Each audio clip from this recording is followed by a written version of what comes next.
Hello guys, welcome back to the channel. In today's video, I'm going to show you how you can upgrade the sand sculpture hobby in Heartopia. So guys, this is a new hobby in Heartopia, and you can unlock this hobby by going to Azure.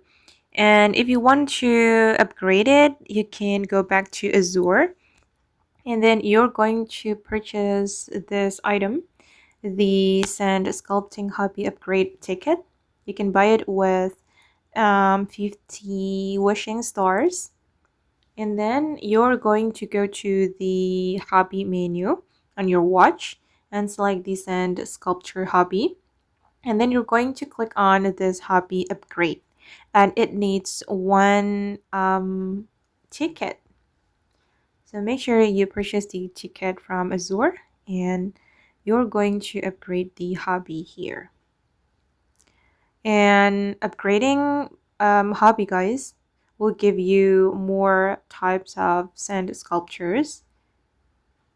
So yeah, it's worth to upgrade. Okay guys, and that's how you can upgrade the sand sculpture hobby in Heartopia. I hope this video will be useful for you. Thank you so much for watching, and bye!